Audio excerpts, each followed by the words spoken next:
Quantos estão felizes de estar na casa do Senhor? Dá um glória a Deus bem alto. Quem já está com saudade da Pink Power Conference?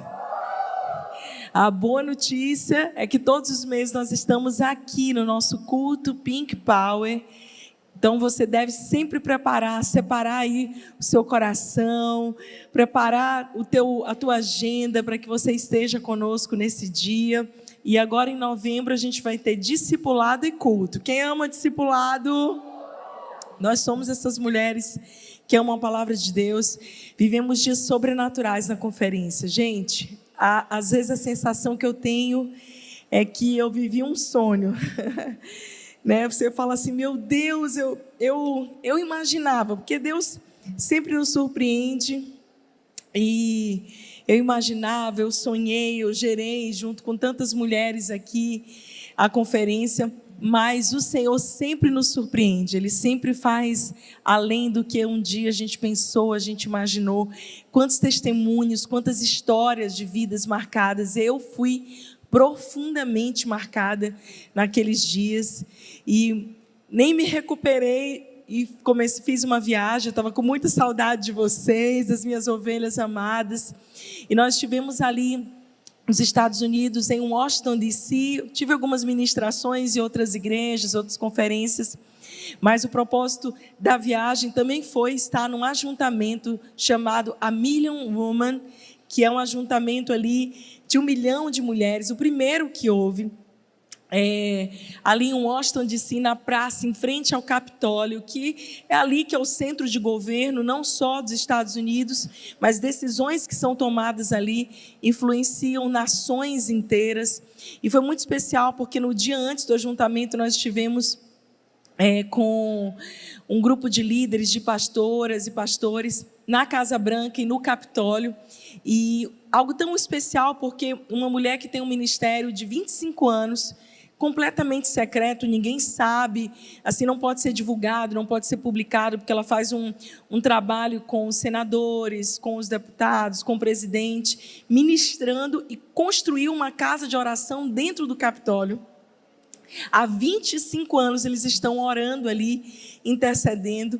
Então nós passamos pelos túneis subterrâneos, assim, onde um prédio de governo comunica com o outro. Fomos levados para esses lugares. Tivemos um momento tão poderoso de oração nessa sala de oração. E ali eles clamaram, oraram para que nós brasileiros, que hoje somos conhecidos como os missionários que vamos levar a tocha para as nações. Cadê as brasileiras aí apaixonadas por Jesus? E eles clamaram, não desistam de nós, orem por nós estamos passando um tempo de secularismo, de esfriamento na nossa nação.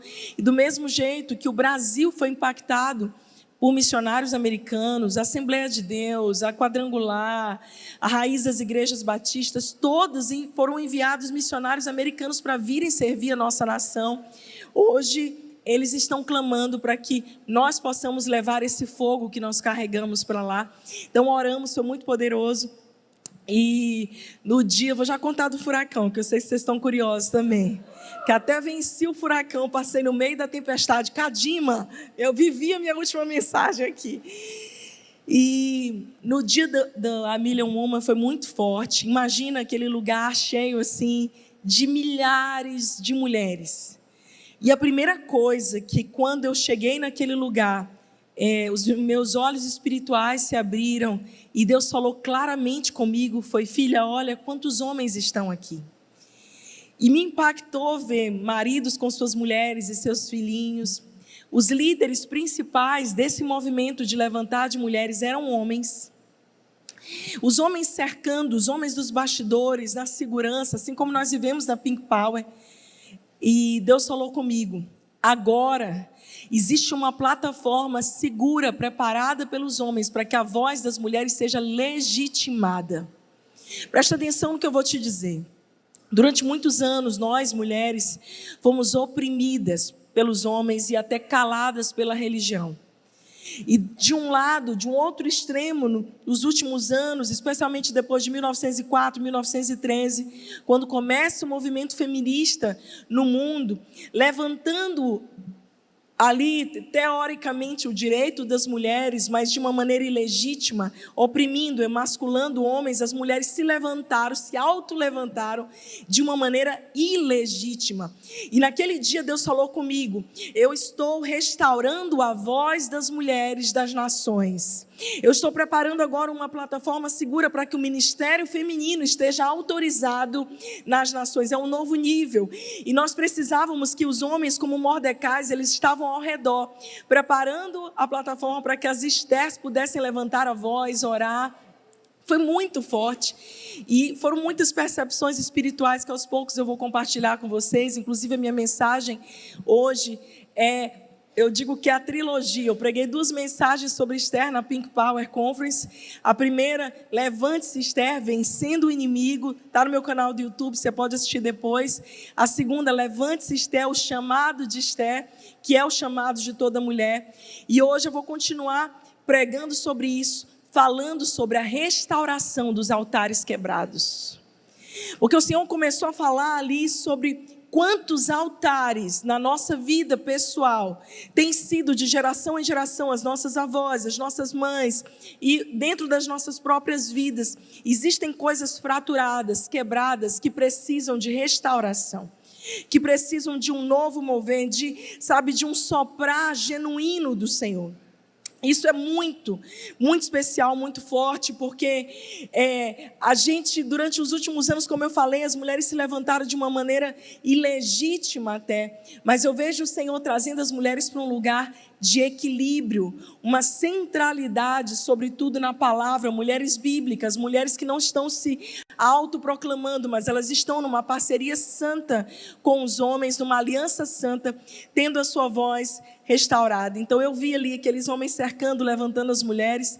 Isso encheu meu coração de esperança. E algo que eu preciso lembrar a você é que tudo aquilo que uma geração tolera se transforma num padrão para a próxima geração. Então, muito do que nós estamos vivendo hoje na nossa geração, nós estamos colhendo o fruto da omissão dos nossos pais, das nossas mães, daqueles que vieram antes de nós. Mas agora, minha querida, eu preciso te dizer, é a minha e a sua vez. O que eu e você vamos fazer quando essa tocha e esse bastão está nas nossas mãos, quando a responsabilidade está nas nossas mãos? Então, durante todo o dia lá, a gente viveu ali 12 horas de adoração. Gente, sol quente, tipo Teresina, Piauí. Pensa no sol quente. Eu falei, estou em Teresina, estou em casa. Foi muito especial, um momento de adoração, um momento de intercessão. E no final do evento, eles quebraram um altar de pedra da deusa Istar. E é sobre isso que eu vou falar hoje.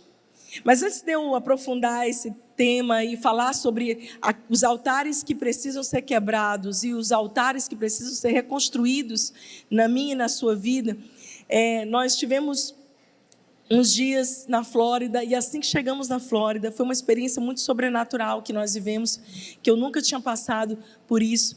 Essa experiência foi tão forte porque a gente pousou e de repente o furacão que vinha sobre a cidade que nós estávamos piorou.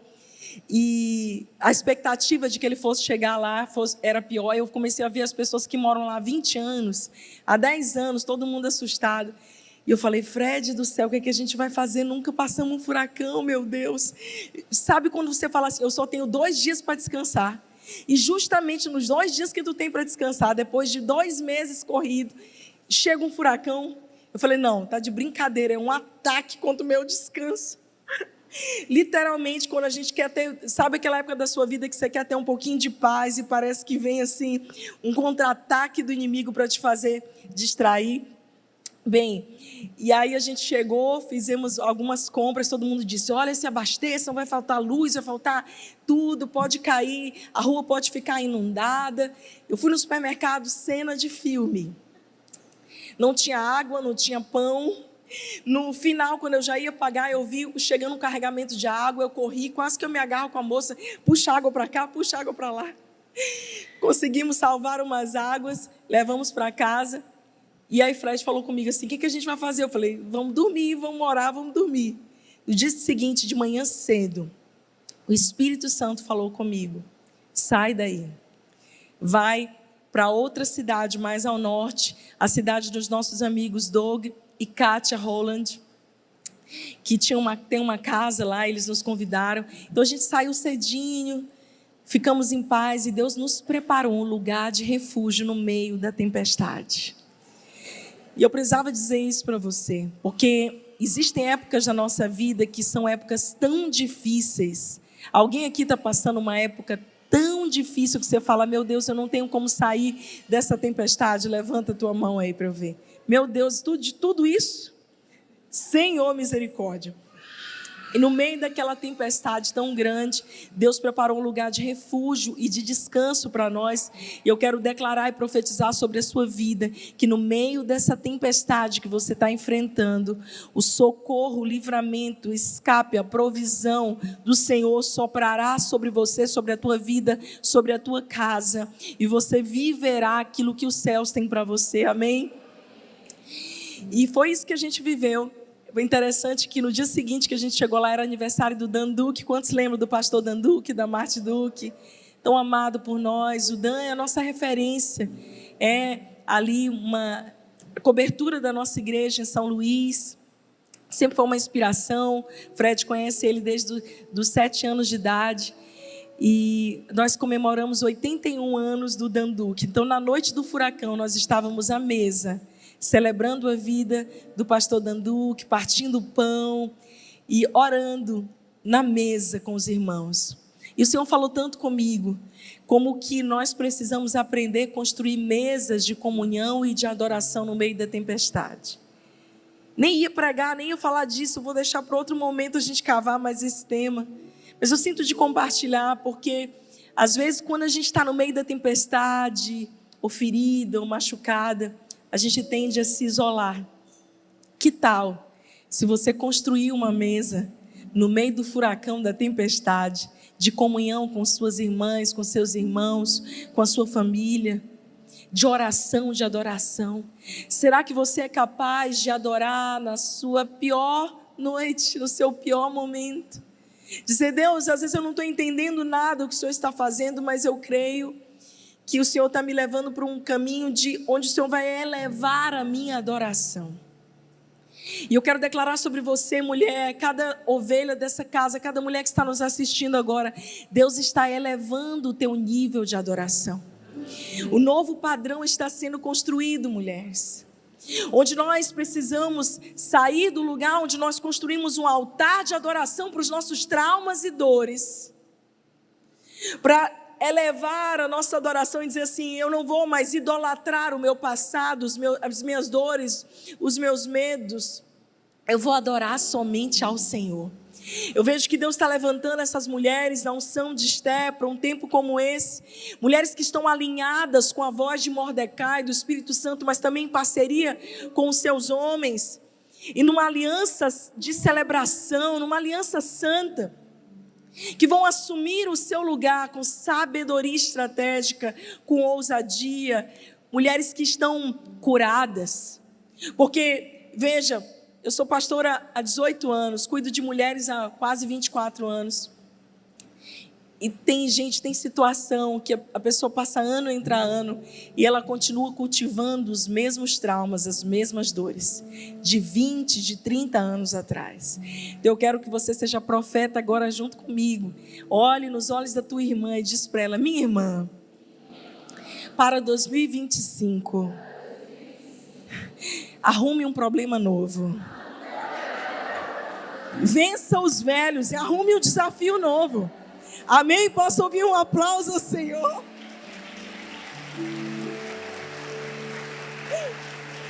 Gente, não dá problema velho, não. A gente vence, a gente supera e manda, Senhor, desafio novo. As velhas crises, ai meu Deus, não. Aqui não tem mulher mimizenta, não. Eu queria que você abrisse a sua Bíblia comigo em Gênesis 31, a partir do verso 34. Nós vamos ler 2 textos rapidamente.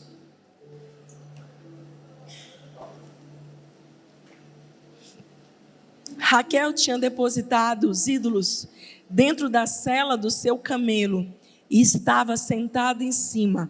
Labão vasculhou toda a tenda, todavia, sem nada encontrar. O outro texto que eu quero que você abra está em Esther 7, de 1 a 8. Vai lá, vou te esperar. Eu fui muito rápida, né? Anotem aí. Esther 7, de 1 a 8. Então o rei e Amã foram ao banquete com a rainha Esther. Enquanto estavam bebendo vinho no segundo dia, o rei perguntou de novo: Rainha Esther, qual é o seu pedido? Você será atendida. Qual é o seu desejo? Mesmo que seja metade do reino, isso lhe será concedido. Então a rainha Esther respondeu: se eu posso contar com o favor do rei, e se isso lhe agrada, poupe a minha vida e a vida do meu povo. Este é o meu pedido e o meu desejo. Pois eu e o meu povo fomos vendidos para destruição, morte e aniquilação. Se apenas tivéssemos sido vendidos como escravos e escravas, eu teria ficado em silêncio, porque nenhuma aflição como essa justificaria perturbar o rei. O rei Assuero perguntou à rainha Esther: quem se atreveu a uma coisa dessas? Onde está ele? Respondeu Esther: o adversário e inimigo é Amã, esse perverso. Diante disso, Amã ficou apavorado na presença do rei e da rainha. Furioso, o rei levantou-se, deixou o vinho, saiu dali, foi para o jantar do palácio e percebeu Amã que o rei já tinha decidido condená-lo. Ficou ali para implorar por sua vida a rainha Esther. E voltando o rei do jardim do palácio ao salão do banquete, viu Amã caído sobre o assento onde Esther estava reclinada. Então exclamou: chegaria ele ao cúmulo de violentar a rainha na minha presença e na minha própria casa? Mal o rei terminou de dizer isso, alguns oficiais cobriram o rosto de Amã. Então levaram ele para a condenação. Olha aqui para mim que eu quero trazer um contexto muito importante para você. E eu nunca preguei essa mensagem, é incrível.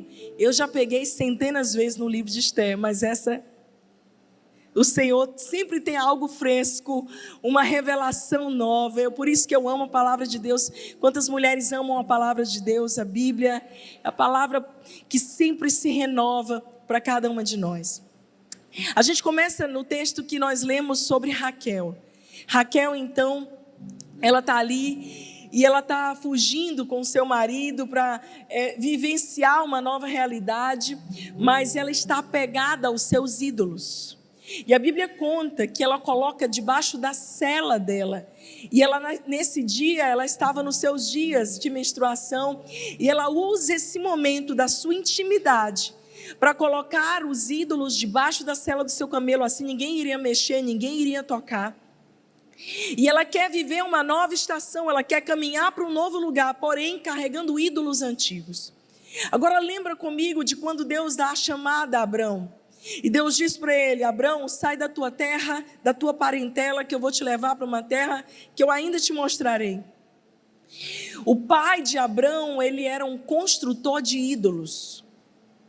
E quando Deus diz para Abrão: olha, eu tenho uma promessa para você, mas isso implica de você deixar o teu pai, os padrões antigos que você aprendeu. Deus estava dizendo para ele também: para você viver um novo, você vai precisar deixar os ídolos antigos. Você vai precisar quebrar esses altares que você carregou até hoje aqui. E o que acontece, minhas irmãs, é que a gente ora e a gente fala: Deus, eu quero ser usada por Ti, eu quero entrar numa estação de glória na minha vida, eu quero viver aquilo que o Senhor tem para mim. Porém, a gente pega e usa das nossas vulnerabilidades, fraquezas e até dos nossos discursos femininos para esconder os nossos ídolos debaixo das nossas saias. Bem, aqui eu estou na minha igreja e eu posso engrossar o caldo um pouquinho mais, posso, sim ou não? É muito interessante como de geração em geração, ídolos, padrões, altares, coisas que são levantadas que se opõem ao princípio de Deus. Isso não aconteceu só antes, mas acontece agora. E na época de Esther é a mesma coisa. Eles estavam vivendo um tempo exilados ali na Pérsia. Os judeus foram escravizados por desobedecerem a Deus e eles estavam todos ali exilados na Pérsia. Esther, como vocês já sabem, eu já preguei outras vezes, ela era Radassa, uma menina judia, órfã, escrava. E Radassa do hebraico significa murta, que é uma plantinha, daquelas plantinhas rasteiras, uma pequena muda de planta. É interessante que essa planta, ela cresce debaixo das rochas que estão no deserto. Hadassa é aquela mulher forjada nos lugares secretos, no meio dos desertos. Alguma mulher aqui já enfrentou desertos? Talvez Deus esteja te forjando nos bastidores da sua história, nas coisas mais difíceis, para que você possa ser levantada por Ele, você não esqueça de quem você é. Foi algo que Deus me disse esses dias: filha, quando eu te fizer Esther, nunca se esqueça de que você é Hadassa. Esther, entre outras coisas, e eu vou aprofundar um pouquinho mais sobre isso hoje, significa estrela, e estrela é aquela que reflete a glória de um outro rei. Esther é levantada para brilhar, para fazer a diferença, para estabelecer um novo decreto, um novo padrão. Mas a Bíblia nos conta, bem aqui nesse texto que nós acabamos de ler, em Esther 7, que ninguém sabia, nem o rei que a tinha promovido rainha, que ela era Hadassa, que ela era judia, porque tinham dado um nome persa para ela, o nome Esther. E isso é muito interessante, muito profundo, fica comigo aqui. E quando Esther vai fazer a petição dela ao rei, ela então se anuncia, a hora que ela diz: é o meu povo, eu sou daquele povo. É como se ela dissesse, no final das contas, eu posso até agora estar com vestido de rainha, eu posso agora ter um monte de seguidor na internet, eu posso agora ter várias portas, as pessoas podem estar falando o meu nome, mas eu sei que eu sou Hadassa, aquela menina que cresceu no meio do deserto, nos lugares secretos. Deus só vai promover mulheres nessa geração e levantar você para resplandecer a glória dele, se você lembrar de quem você é, se você não se esquecer da sua essência, porque muitas pessoas têm se perdido e se deslumbrado. Era costume da época dos persas darem um nome em homenagem, especialmente se era uma posição de autoridade, eles davam o nome de um deus ou de uma deusa. E foi exatamente o que aconteceu com Esther. Eu nunca tinha tentado a isso. O nome Esther, da raiz persa, vem exatamente de uma deusa da Mesopotâmia chamada Ishtar. I-S-H-T-A-R. Essa era uma deusa adorada naquela época pelos babilônios, pelos assírios, pelos persas. Em outras regiões ela era conhecida como Astarote. Era um ídolo que eles carregavam. E uma maneira que os persas tinham de honrar um rei, uma rainha, era dando o nome de um deus para eles. Ou seja, até alguém de uma posição de influência, por exemplo, Mardoqueu ou Mordecai, dependendo da versão da Bíblia, foi dado o nome dele em homenagem a um deus persa chamado Marduk. Então, eles eram judeus, escondidos, mas de repente eles estavam agora no mundo persa, e eles tinham nomes persas que carregavam ali a identidade de deuses antigos. Então o nome de Esther foi dado em homenagem a essa deusa Ishtar. Quantas estão comigo? E é muito interessante a gente entender esse contexto, porque onde que nasceu essa Ishtar? Ela era conhecida e adorada principalmente ali na região da Mesopotâmia, era tida como uma deusa relacionada ali à imoralidade, à destruição, à guerra. E existiam cultos dedicados a ela, com rituais de fertilidade, prostituição, sacrifício. Era muito comum nessa época, nos cultos pagãos, eles fazerem se cortarem, se mutilarem, terem cultos completamente com prostituição, com imoralidade. Essa simbologia de Ishtar era sempre relacionada a poder, fertilidade. Um dos símbolos da Ishtar era um leão, com uma estrela de 8 pontas. E o culto a ela significava essa exaltação à guerra e à destruição. E aí a gente tem, num lugar persa, toda essa adoração a essa deusa Ishtar. Quando de repente uma menina forjada no secreto, ela é levantada e infiltrada dentro do palácio para estabelecer um novo padrão. Presta atenção que eu vou te dizer.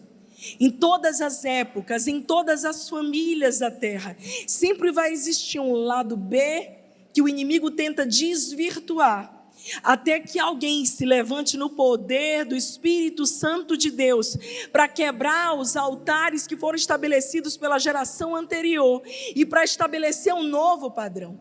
A minha pergunta para você é: você está disposta a ser essa Radassa, essa mulher que é forjada por Deus nos desertos, um lugar escondido, e ser posicionada com autoridade para quebrar todos os outros altares que não agradam a Deus e para estabelecer um altar ao único e suficiente Deus?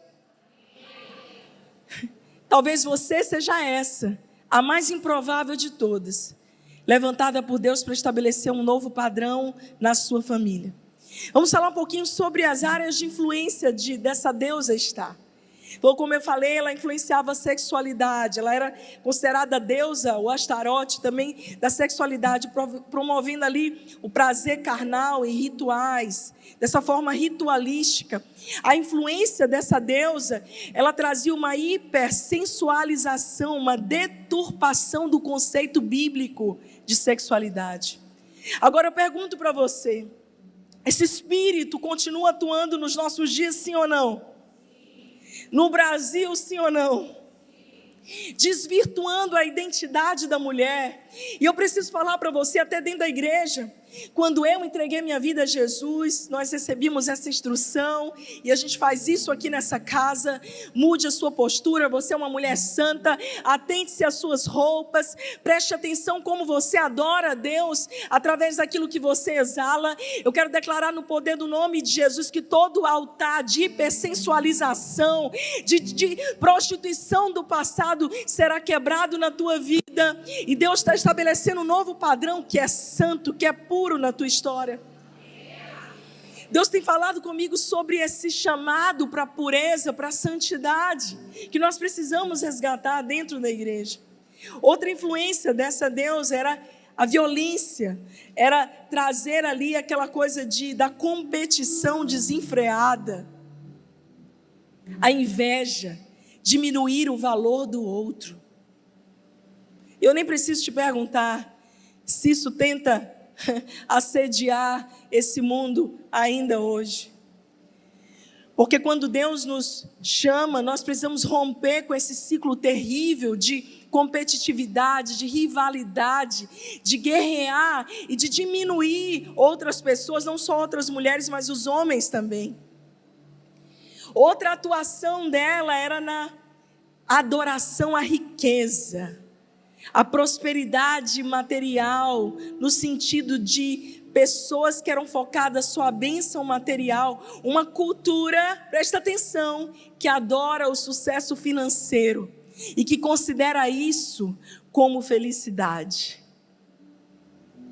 Hoje nós enfrentamos a mesma coisa. Talvez você esteja aqui e eu conheço muitas pessoas que falam: eu estou buscando a Deus porque eu quero que Ele abençoe o meu projeto. Eu estou buscando a Deus porque eu quero que Ele me prospere. E se Deus quiser que você abra a mão do seu projeto para abraçar o projeto dEle para você, você está pronta? Você está pronta para deixar de lado aquilo que seduz o teu coração? O outro ataque dela era na identidade de gênero. Olha como isso é forte. Aquela coisa de cruzar os limites entre o masculino e o feminino. Uma desvirtuação na identidade de gênero. O que nós estamos vivendo hoje, queridos? Quando Deus começou a me falar que estava levantando Estéres nesse tempo, eu não tinha ideia de todo esse panorama. E foi muito profundo o que a gente viu naquele dia, porque o que todos falavam era: olha, Deus está levantando mulheres na unção de Esther, porque são elas que vão quebrar esse espírito contrário à palavra de Deus, de ideologia, de mudança daquilo que é o princípio certo para o princípio errado, uma exaltação ao ganho financeiro, até dentro da igreja, um entretenimento, uma idolatria, culto ao poder, celebridade, entretenimento. Eu anotei isso aqui. Como que nós lutamos hoje com isso? A gente luta com essa coisa até por causa das redes sociais, de ser aprovado. Quero tanto ter um selinho verificado. Eu quero tanto que os meus seguidores cresçam. E muitas pessoas constroem personagens. Não se iluda, muita coisa que você vê na internet não é verdadeira. Eu lembro de um dia que um casal veio nos pedir conselho. E estavam separando-se, vivendo uma situação muito difícil, numa guerra completa. Aí era dia 12 de junho, dia dos namorados. E postaram uma foto deles dois apaixonados na praia. Meu marido imediatamente mandou uma mensagem e disse assim: meu irmão, que alegria, reconciliou, está tudo bem, graças a Deus. E ele disse: não, pastor, mas como todo mundo estava postando foto, eu também tinha que postar, para parecer que está tudo bem. A gente se acostuma com esse padrão que é totalmente contrário à palavra de Deus.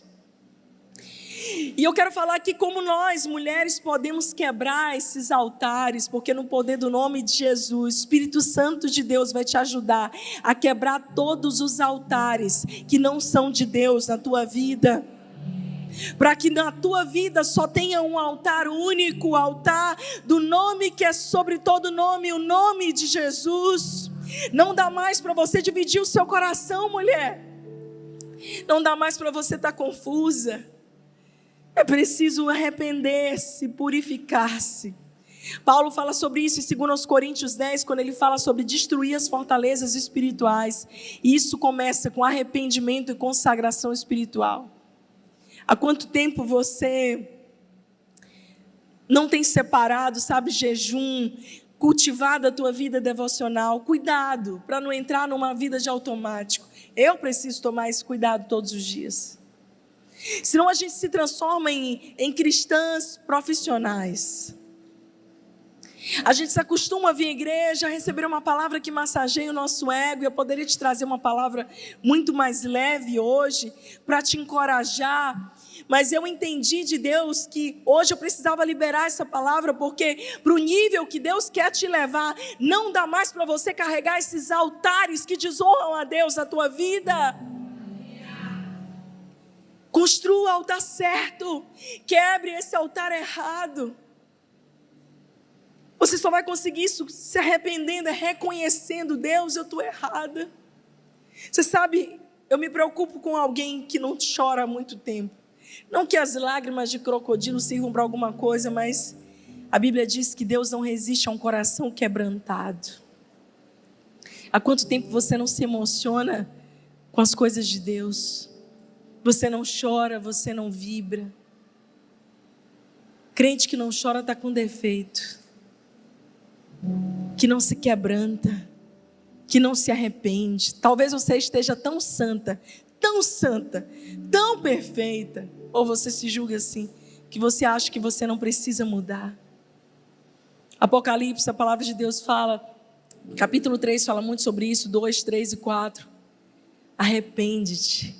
Lembra-te de onde caíste, volta ao primeiro amor. Eu oro por isso, por um avivamento do primeiro mandamento na minha e na sua vida. Essa volta às coisas simples, irmãs. A outra maneira de você quebrar esse altar, você quer aprender essas chaves, como quebrar esses altares que não são de Deus na sua vida? Intercessão, se posicionar como uma guerreira espiritual, uma mulher de oração. Existem coisas, hoje a gente vem humanizando as coisas demais. Não, eu vou fazer ali uma sessão de coaching, eu vou fazer terapia, nada contra. Eu sou da área de saúde, eu ainda prescrevo. Se vier, eu ainda até te indico, te dou um receituário carimbado, te mandando. Mas o que eu vejo é que a gente tem substituído o poder maravilhoso do Espírito Santo. A gente tem saído do consultório do nosso doutor Espírito Santo, nosso quartinho, para dar voz a pessoas na nossa vida. Deixa eu te dizer, aconselhamento é bom, psicólogo é maravilhoso, terapeuta é maravilhoso, pastor, melhor ainda que eu sou pastora também, médico também, gente boa, feliz dia dos médicos. Mas nada como o Espírito Santo, não há ninguém como Ele, que te conheça, que tenha te formado. Dobra o teu joelho e vai orar, coloca a tua cara no pó e vai dizer: Senhor, fala comigo. Ora lá, chora lá. A gente fica esperando a resposta de outra pessoa, mais uma pregação. É tão gostosa essa atmosfera da igreja. Mas e se você fechar a porta do teu quarto? O teu pai que te vê em secreto há de te recompensar. Outra chave para quebrar esses altares é a proclamação da verdade bíblica. Hebreus 4:12 vai nos dizer que a palavra de Deus ela é viva e eficaz. A gente fica hoje procurando frases de efeito na internet. A gente fica fazendo algumas declarações positivistas. Não que isso seja de todo ruim, mas o problema é quando a gente substitui a palavra por essas coisas almáticas. A gente fica querendo o tempo inteiro de uma endorfina, algo que massageia a nossa alma. Isso não é suficiente para te fazer uma mulher completa. Você precisa ser essa mulher que restaura o altar do Senhor na tua vida. Você sabe como Esther se opôs ao altar de Estar, dessa deusa? Veja, ela é levantada e ela recebe esse mesmo nome, mas agora ela se levanta contra esse principado, essa potestade, essa deusa que os persas adoravam, como uma mulher que está ali infiltrada dentro do palácio, e ela começa a quebrar esses altares. Você sabe, ela usa várias estratégias, uma delas é quebrar o altar do orgulho e da vaidade. Será que você tem esse altar na tua vida? Vou falar de alguns deles. Orgulho e vaidade. Não, pastora, eu sou tão humilde que eu me orgulho de mim mesma. Não conheço ninguém mais humilde que eu. Sou a mais humilde de todas. Simples como Jesus, manso e humilde de coração.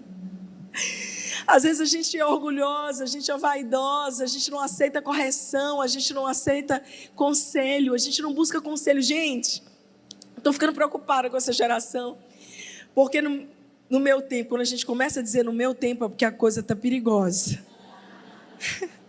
Eu ouvia muitas pessoas dizendo assim, os pastores de cabecinha branca, no meu tempo, eu dizia, tá velho. Mal sabia eu que esse dia ia chegar para mim, Miel.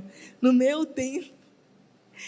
A gente buscava conselho, oração dos irmãos, conselho pastoral, da nossa liderança, andava nessa perfeita comunhão. Hoje, as pessoas fazem o que dá na cabeça delas. Ninguém pede conselho. Eu tenho uma ideia e eu vou. Eu quero mudar de cidade e eu vou. Eu quero casar e eu caso. A gente não, como a mãe gosta de dizer, né? Não ora, não lê a Bíblia e não pede conselho. Depois a gente está desesperadamente pedindo para Deus abençoar aquilo que Ele nunca quis que nós vivêssemos. A gente está pedindo para Deus abençoar aquilo que Ele quer que a gente abandone. Já parou para pensar nisso? Deus, eu quero meu ídolo, meu genho da lâmpada para fazer a minha vontade. E se o Senhor estiver te chamando para dizer assim, olha, essa tua vontade não é tão boa, eu é que sei que pensamentos têm a vosso respeito, pensamentos de paz e não de mal, para dar a você um futuro e uma esperança. A vontade dele é boa, agradável e perfeita. Talvez, para viver o novo que você está buscando, você vai precisar quebrar esse orgulho de estar certa, de estar com as tuas razões bem definidas, essa vaidade. É tão interessante isso, porque a gente vê Vasti orgulhosa, fazendo um banquete para ela mesma. Ela faz um banquete para ela e as amigas. Vasti, alcoviteira. Aquela mulher que faz, nenhuma é assim. Glória a Deus, aqui nenhuma é assim, nem na internet. Faz uma mesa para as amigas. E o rei está chamando, e o rei está falando. E ela está ali, fofocando, passando a tesoura em todo mundo. Tu viu, amiga, como é que está? Ali, a mesa de Vasti é a mesa da discórdia, é a mesa da quebra de aliança, é a mesa que diminui o valor daquilo que vem do rei. Esther não. A Bíblia nos fala que quando ela faz a sua petição, ela prepara um banquete do vinho para o rei. E o vinho na Bíblia, ele é um símbolo do sangue de Jesus e da aliança. O banquete que ela faz é para honrar o rei e para dizer a ele: eu tenho uma aliança com o Senhor, meu rei. Você sabe, o único banquete que eu e você precisamos estar, as mesas que a gente precisa construir, são mesas de aliança, mesas de verdade. Sai dessas mesas aí de fofocagem, de alcovitagem, de falação que só entristece teu coração.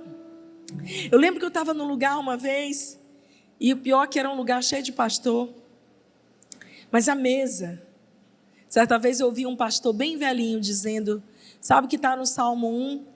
A mesa dos escarnecedores. O que faz uma mesa ser a mesa dos escarnecedores não é quem está sentado nela, é o tipo de conversa. Pode ser, Jesus estava na mesa com muitos pecadores, mas aqueles pecadores estavam buscando adorá-lo. Mas pode ser uma mesa cheia de religioso. Uma mesa cheia de religioso, carregando uma linguagem de escárnio. E eu estava naquela mesa e aquilo foi me incomodando. De verdade, eu comecei a perder a fome de tantas histórias, um falando do outro.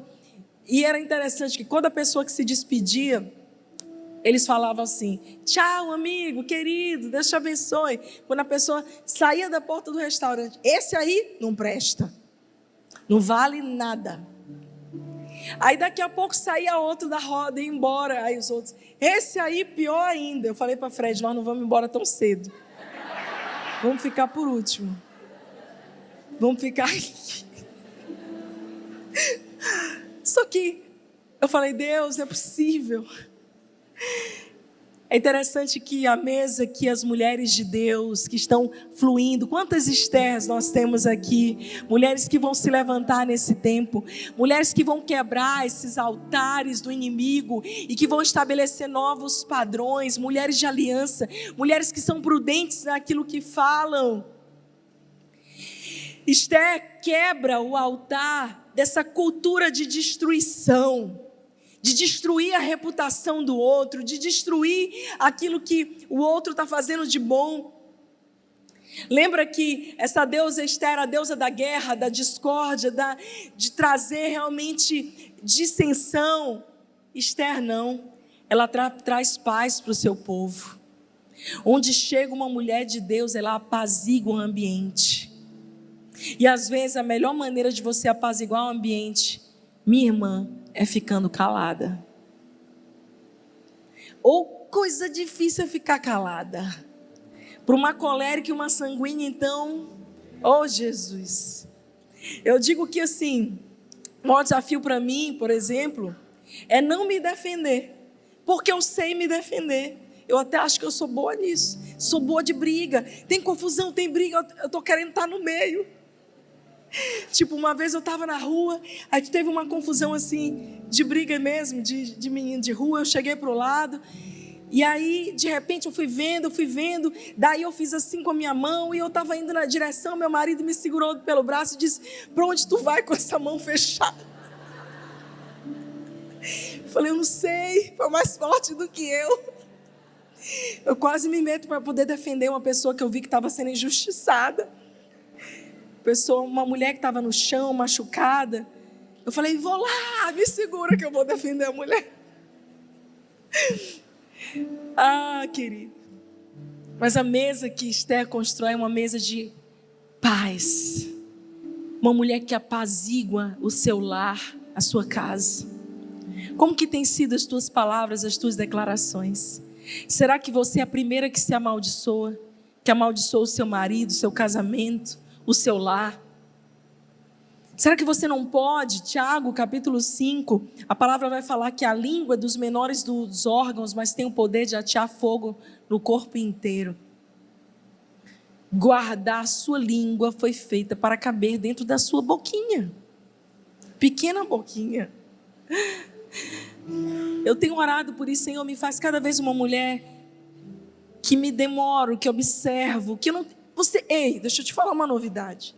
Você não tem que dar sua opinião em tudo. Te contaram isso?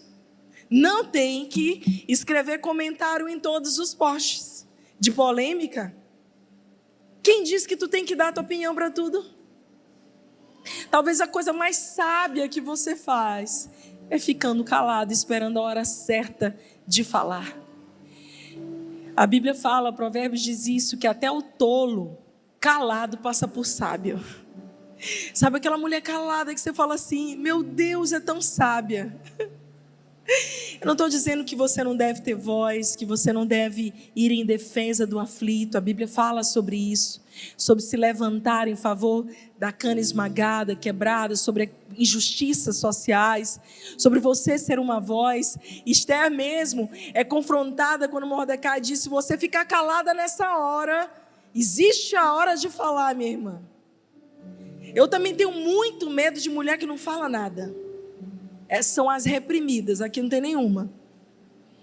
Não fala nada, vai só engolindo o sapo. O sapo vai crescendo na barriga, até a hora que ela explode e machuca todo mundo que está ao redor. Pastor, então o que eu faço? Ore, minha irmã. Peça sabedoria a Deus. Senhor, qual é a hora certa? E mais do que a hora certa, a maneira certa. Porque às vezes você está até certa, mas você fala na hora errada e do jeito errado. Mas uma mulher que está na unção de Esther, ela constrói uma mesa certa, ela apazigua o ambiente. Eu quero declarar sobre a tua casa, você não vai ser essa que vai intoxicar o teu ambiente, você vai ser essa que vai trazer paz, apaziguar o teu lar. Posso ouvir um amém? Glória a Deus. Esther vai promovendo santidade em meio à corrupção. Está todo mundo fazendo errado. Lembra do conselho da tua mãe? Você não é todo mundo, minha linda. Ah, mas Flávia, todo mundo faz isso. Mas eu não sou todo mundo. Ah, mas Flávia, você devia fazer isso para você se promover. Eu não sou todo mundo. Dá para quem quer. Algo que eu aprendi, que melhor do que você se autopromover é os céus te promoverem. É quando o teu nome é soprado pelo próprio Deus. Lembra de Ruth? Todo mundo sabia quem era Ruth. Ela estava ali catando espiga, fazendo o trabalho dela no secreto, fielmente. Quando Boaz chega, o acelerador de destinos, e ele olha aquela menina, ele diz, nossa, quem é essa? Todo mundo diz, ela é Ruth, ela é a nora de Noemi, ela trabalha, ela é diligente, ela é trabalhadora, ela é responsável, ela não abandonou a sua sogra no pior momento. A fama de Ruth chega antes dela. Agora deixa eu perguntar, o que as pessoas estão falando de você? Como tem sido a sua fama, a tua reputação? Um bom nome é como maçã em salvas de prata, diz a palavra, ou seja, você deve estimar o teu nome, no sentido de que você deve cuidar do seu testemunho. Diga comigo, testemunho. Se tem um altar que você tem que construir na tua vida, é o altar do testemunho. Como é que vai o teu testemunho, minha irmã? O que as pessoas falam de você? Como é que você trata quem não tem nada para te oferecer? Ou você só trata bem quem pode te promover? Será que você para um pouquinho para olhar nos olhos das pessoas? Para ouvir a história das pessoas? Para ser gente? Eu cada vez que passo, eu admiro mais as pessoas que são tão espirituais, que não perdem a sua humanidade, a sua gentileza, o toque, a simplicidade. Jesus era assim, ele era acessível, ele era humano, 100% Deus, 100% homem. E às vezes a gente quer se desumanizar com uma falsa aparência de espiritualidade. Deixa eu te dizer, as mulheres que Deus vai usar nesse tempo, quantas mulheres querem ser usadas por Deus? São as mulheres reais, são as mulheres verdadeiras, são as mulheres autênticas. Você não precisa construir uma personagem, você só precisa ser a filhinha amada do papai. Mulheres dessa unção de Esther, elas invertem decretos, elas mudam destinos por causa do seu posicionamento. Por causa da postura de Esther, ela estabelece um novo decreto. Havia um decreto de morte sobre os seus filhos, sobre a descendência do povo judeu. Do mesmo jeito que existe um falso decreto de morte contra os nossos filhos, ideologias de gênero, tantas coisas tentando macular as nossas crianças, tentando destruir casamentos. Eu vou te dizer, Deus está levantando mulheres na unção de Esther, que vão estabelecer um novo padrão, um novo decreto, e precisa ser eu e você para dizer: na minha casa não, Satanás, na minha família não, na minha igreja não. Na minha igreja não. Isso é tão especial. Essa representação desse banquete do vinho, da aliança, da decisão, da restauração, da justiça divina. Enquanto Vasti estava ali focada no seu banquete pessoal, Esther faz o banquete para honrar ao rei. Vasti quer o seu próprio interesse. Esther não. Ela foca num propósito maior do que a própria vida dela. Vasti representa aquela mulher teimosa, desobediente, uma igreja também, que é uma representação de duas igrejas, a igreja Vasti, a igreja Esther, uma igreja distraída no seu próprio banquete, uma igreja que está focada no chamado do rei, uma igreja desobediente, uma igreja, mulheres submissas e corajosas, uma igreja focada no entretenimento e distração, e uma igreja focada em cumprir o chamado do rei, num banquete de aliança, num banquete de comunhão. Ah, querida, eu não sei qual tem sido o altar que você tem ainda aí, talvez escondido debaixo da sua saia. Pastora, mas isso é estranho, mas é isso mesmo. Porque às vezes ninguém está vendo. Isso fala de um lugar íntimo, seu coração. Coisas que você está guardando aí, que talvez ninguém sabe, mas o Espírito Santo, que te conhece, que te sonda, sabe as áreas da tua vida que precisam de um toque, que precisam de transformação. Sabe, irmã, talvez você seja uma boa cristã, uma boa mulher de Deus, mas como Raquel, que era do povo judeu, era uma mulher de Deus, você ainda tem uma coisinha aí guardada no seu bolso. E o que nós vamos orar agora é deixando todo o ídolo, tudo aquilo que tem te prendido. Talvez a vaidade, o orgulho, o pecado sexual. Preciso falar disso. Mulheres que não estão casadas, mas têm relacionamentos sexuais fora do casamento. Quantas mulheres viciadas na pornografia.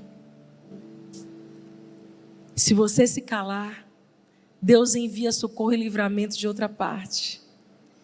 Mas são os teus filhos, os teus netos, a tua descendência que vai lutar contra os mesmos gigantes, dos ídolos que você colocou debaixo da tua tenda. Quais são os ídolos que estão na tua tenda? Sabe, Davi lutou contra Golias. Todo mundo lembra dessa história em 1 Samuel 16. E se eu te disser que não era para ter Golias? Não era para Golias existir. Se Josué tivesse sido 100% obediente, quando ele entrou em Canaã e destruído ali todos os inimigos de Israel que estavam ali dentro, acontece que ele poupou aquilo que ele não deveria ter poupado. Olha aqui para mim. Às vezes a gente está tolerando aquilo que nem Deus tolera. Às vezes você está tolerando, pastor, é só uma coisinha pequenininha. E a gente está fazendo ali pequenas concessões. E aí tudo aquilo que você tolera, porque era para Josué e os guerreiros que entraram em Canaã terem destruído os gigantes da terra, terem destruído ali os jebuseus, que eram os habitantes de Jerusalém, os habitantes de Canaã, os cananitas. Mas eles não fizeram. Anos se passam. Uma dessas tribos era os filisteus. Eles crescem, eles se multiplicam. E agora eles são inimigos de Israel.